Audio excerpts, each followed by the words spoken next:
Niatan kita yang ada di sini itu sebenarnya satu, yaitu ngabdi kepada guru kita, ya, mengembangkan peninggalan-peninggalan daripada guru kita. Jadi saya mengajak kepada seluruh alumni, baik alumni yang sepuh maupun alumni yang muda-muda ini, harapan saya bisa bersinergi untuk memajukan lembaga.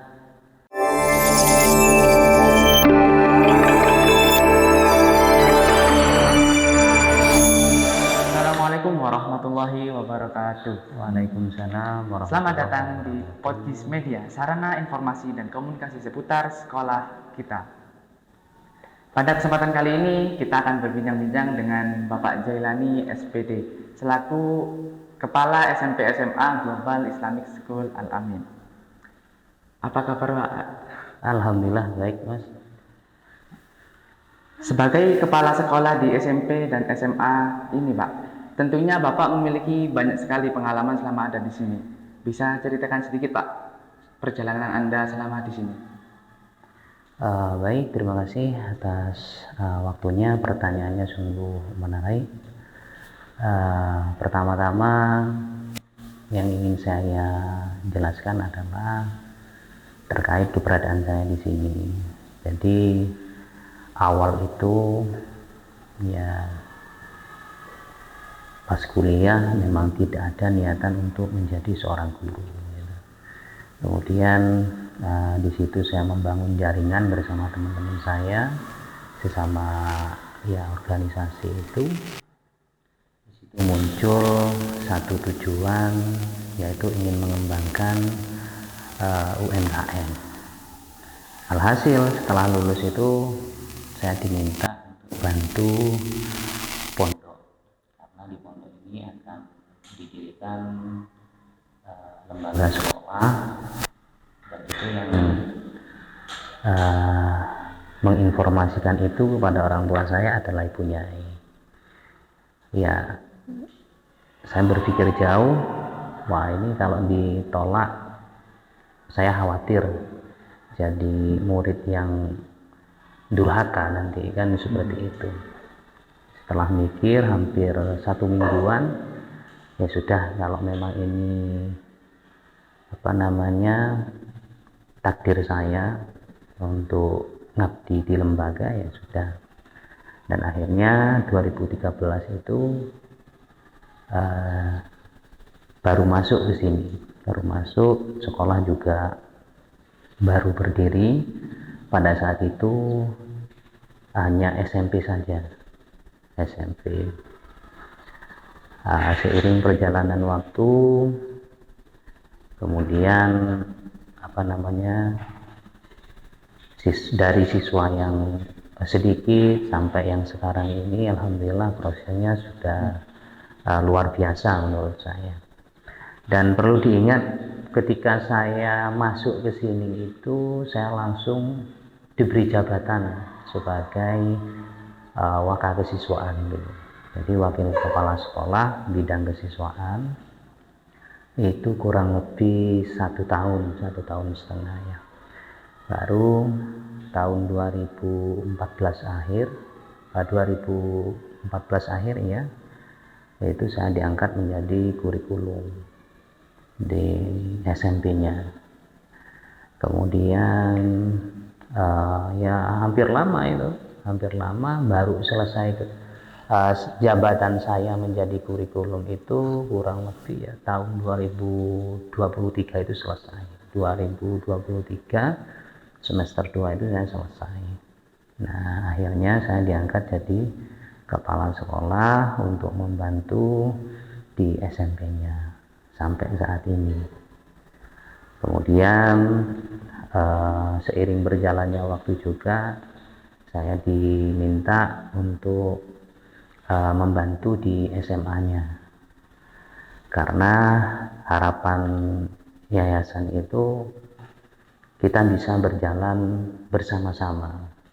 Kalau di SMP-nya itu kita hanya memberi dan mengembangkan dengan level yang sedemikian, harapannya di SMA itu anak-anak ketika sudah lulus mereka siap untuk menatap masa depan yang lebih baik lagi. Ada yang misalnya ada yang mau lanjut kuliah, ya mereka bebas kuliah. Kemudian kalau mereka itu ingin bekerja, ya mereka siap dengan dunia kerjanya. Artinya ketika masuk di SMA, semua skill-skill yang harus dimiliki anak-anak itu terpenuhi di situ. Saya kira itu, Mas. Luar biasa, Pak. Dari cerita Bapak tadi terlihat sekali bahwa banyak hal yang telah Bapak lakukan untuk kemajuan sekolah kita. Terkait hal itu, bisa Bapak jelaskan apa saja sih program-program unggulan yang ada di sekolah kita ini, Pak? Kalau berbicara program, ya tentunya kan di sekolah atau di lembaga itu ada yang namanya raport pendidikan kan itu ya. Nah, dari raport pendidikan itulah kita bisa berselancar bagaimana mengembangkan sekolah ini sesuai dengan tatanan yang ada. Kalau di SMP-nya itu untuk program unggulannya ya sebenarnya bukan program unggulan, Mas. Jadi ada program ekstra yang tujuannya itu untuk mengembangkan minat bakat siswanya. Karena tidak menutup kemungkinan satu siswa dengan siswa yang lain itu kan berbeda cara berpikirnya, berbeda keinginannya. Nah, disitulah sekolah seharusnya bisa menjadi wadah untuk pengembangan anak ini. Nah, untuk di SMP sendiri, untuk kegiatan program ekstra ya, ekstranya itu ada seni bela diri ya, itu karate, kemudian ada ekstra tata busana ya, menjahit, kemudian ada komputer dan lain sebagainya. Untuk di SMA sendiri itu ya hampir sama lah, karena yang di SMA itu kan tujuannya memberikan skill kepada anak-anak untuk menatap dunia yang berikutnya. Nah, di situ ada multimedia, kemudian ada juga komputer ya, desain ya, di desainnya itu. Jadi kalau di desain itu memang di SMA ini dirancang untuk anak-anak itu ke depan bisa mengaplikasikan ilmunya. Karena tidak menutup kemungkinan ini, karena anak-anak ini masuk di generasi yang berbeda dengan kita, tidak menutup kemungkinan mereka itu menginginkan kerja yang enak, nyaman, yang berputar di dunia teknologi. Nah, di situ SMA di sini memberikan pelayanan yang semacam itu. Nah, tujuannya ya agar mereka itu siap dengan dunia teknologi yang seiring berkembangnya ini semakin canggih. Saya kira itu. Program-programnya sangat menarik dan tentunya bermanfaat bagi kami semua, Pak. Lalu, apa tujuan utama dari sekolah kita ini, Pak? Kalau berangkat dari sejarah, ya sejarah awal berdirinya sekolah ini, satu ya ingin menghidupkan lembaga yang dulu pernah vakum kurang lebih 1,5 tahun ya, kurang lebih 1,5 tahun pasca ditinggalnya guru besar kita, yaitu Yai Muhammad Amin Bukhari, yang mana beliau itu merupakan salah satu tokoh di wilayah sini ya, wilayah Gondang Legi ini. Nah, itu hampir santri itu hampir tidak ada, gitu, hampir tidak ada, tinggal 3 orang. 3 orang itu juga keluar karena ya menikah dan lain sebagainya itu. Nah, disitulah pihak yayasan berpikir bagaimana untuk menghidupkan menghidupkan pondok pesantren ini, karena mau tidak mau ini adalah hasil jariahnya orang banyak. Karena kalau vakum otomatis kan hasilnya akan percuma, ya kan, tidak bisa mengalir seperti itu. Nah, di tahun 2023 itu alhamdulillah yayasan termotivasi untuk menghidupkan pesantren ini dengan cara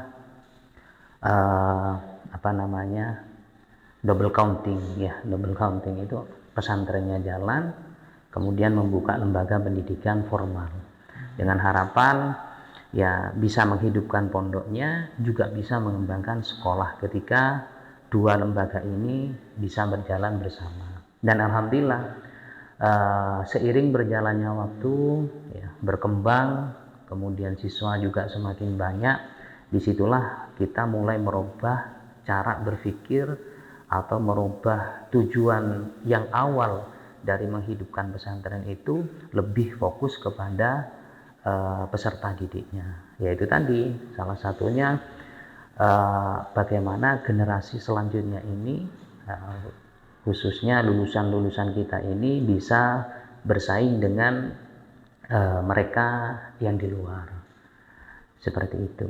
Makanya di sekolah ini muncul program ini yang semata-mata tujuannya itu adalah untuk mengembangkan potensi peserta didik. Saya lebih ke situ yang sekarang ini. Sungguh visi yang mulia sekali, Pak. Kami sebagai siswa merasa sangat beruntung, Pak, bisa belajar di sekolah yang tidak hanya mendukung secara akademis, tetapi juga spiritual. Sebagai penutup, apakah Bapak memiliki pesan untuk para alumni yang telah lulus dari sekolah kita? Untuk pesan alumni atau pesan kepada alumni, yang pertama saya mengajak kepada seluruh alumni, baik itu SMP maupun SMA maupun pondok pesantren, saya mengajak untuk selalu berkhidmat kepada guru-guru kita semuanya, khususnya yang telah mendahului kita. Artinya ini lembaga bukan hasil kita yang sekarang, bukan hasil orang-orang yang sekarang ada, bukan. Tapi lembaga ini ada berkat daripada guru kita bersama, yaitu Yai Muhammad Amin Bukhari beserta keluarganya. Nah, harapan saya seluruh alumni ini bisa bersatu bagaimana mengembangkan lembaga ini agar lebih maju lagi. Karena di luar sana mungkin banyak stigma-stigma yang kurang pas di benak saya, karena ada yang wah ini sekarang sudah berubah posisinya, ini yang ini. Pada dasarnya tidak sedemikian. Niatan kita yang ada di sini itu sebenarnya satu, yaitu ngabdi kepada guru kita, ya, mengembangkan peninggalan daripada guru kita. Jadi saya mengajak kepada seluruh alumni, baik alumni yang sepuh maupun alumni yang muda-muda ini, harapan saya bisa bersinergi untuk memajukan lembaga yang telah ditinggalkan oleh guru-guru kita ini. Dan mudah-mudahan dengan kita bersinergi, lembaga yang kita ada di sini ya bisa memberikan manfaat bagi seluruh generasi yang ada di sini, dan khususnya bisa mengangkat daripada derajat guru-guru kita, karena saya yakin ilmu yang bermanfaat itu adalah ilmu yang bisa memberikan perubahan kepada generasi yang selanjutnya. Dan itu sudah saya rasakan berkat bimbingan guru-guru kita semua. Saya bisa seperti ini berkat doa guru-guru semua. Saya juga bisa seperti ini, dan tidak lupa pula yang terakhir itu kan doanya orang tua. Ya, maka mari segenap alumni kita bersatu untuk mengembangkan lembaga pendidikan ini, baik pendidikan pondok pesantrennya maupun pendidikan formalnya. Saya kira itu. Terima kasih banyak, Pak, atas pesan dan wejangan yang sangat inspiratif. Semoga alumni kita dan juga kita bisa membawa nama baik sekolah dan tetap menjaga nilai-nilai yang telah diajarkan. Amin. Cukup sekian podcast kita kali ini. Terima kasih kepada Pak Jailani atas waktunya dan juga kepada para pendengar yang sudah menyimak. Sampai jumpa di podcast berikutnya. Assalamualaikum warahmatullahi wabarakatuh. Waalaikumsalam warahmatullahi wabarakatuh.